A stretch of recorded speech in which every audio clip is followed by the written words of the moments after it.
नमस्कार दोस्तों, ज्योतिष की दुनिया में आपका एक बार फिर से स्वागत है। दोस्तों, जैसे कि हम जानते हैं कार्तिक मास आरंभ हो चुका है। आज के इस वीडियो में हम बताएंगे कि कार्तिक मास का क्या महत्व है। हमारे हिंदू धर्म के हिंदू पंचांग में चतुर्मास अर्थात श्रावण, भाद्रपद, आश्विन और कार्तिक के 4 मास धार्मिक और आध्यात्मिक दृष्टि से बहुत विशेष माने गए हैं। इसी कारण चतुर्मास के इन 4 महीनों में सांसारिक विवाह आदि मंगल कार्यों को रोककर मनुष्य जीवन को धार्मिक कार्यों में लगाया जाता है। परंतु चतुर्मास के इन महीनों में कार्तिक मास का सबसे अधिक विशेष महत्व बताया गया है। हिंदू पंचांग के अनुसार कार्तिक मास वर्ष का 8वां महीना होता है और शरद पूर्णिमा से आरंभ होकर कार्तिक पूर्णिमा अर्थात दिवाली पर समाप्त हो जाता है। कार्तिक माह में विशेष रूप से भगवान विष्णु की और माता तुलसी की विधिवत पूजा की जाती है।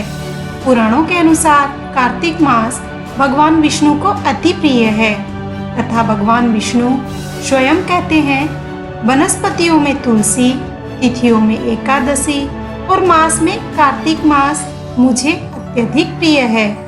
इसी कारण कार्तिक मास को विष्णु मास के नाम से भी जाना जाता है। कार्तिक मास में धार्मिक और आध्यात्मिक ऊर्जा अपनी चरम सीमा पर होती है, जिस कारण इस मास में किया गया दान, पूजा, स्नान, भजन और कीर्तन कई गुना सुख फल देने वाला होता है तथा सांसारिक मनुष्य को समृद्धि, यश, कीर्ति और सफलता की प्राप्ति होती है। कार्तिक मास में वैसे तो बहुत नियम होते हैं, परंतु अगर हम सारे नियम को एक साथ नहीं कर सकते तो हमें अपनी श्रद्धा अनुसार बारी बारी से करना चाहिए। कार्तिक मास में यदि सुबह ब्रह्म मुहूर्त इस समय में उठकर स्नान आदि करके भगवान की पूजा आरती करने का भी अत्यधिक फल मिलता है। हमें कार्तिक मास में कोई भी एक नियम जरूर लेना चाहिए। अब जानते हैं कार्तिक मास के उद्यापन के बारे में। कार्तिक मास का उद्यापन 2 तरीकों से किया जाता है।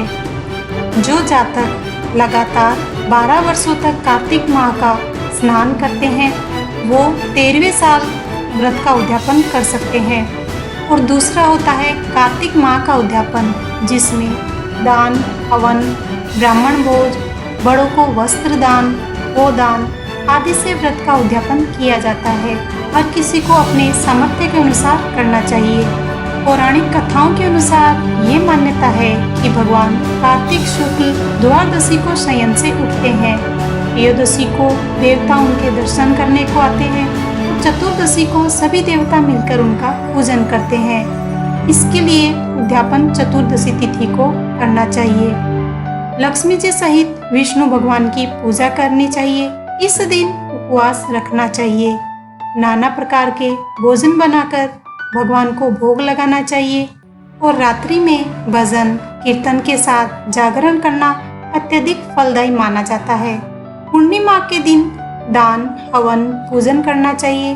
ब्राह्मणों को विशेष भोजन करवाना चाहिए और दान दक्षिणा देनी चाहिए। जय श्री कृष्ण।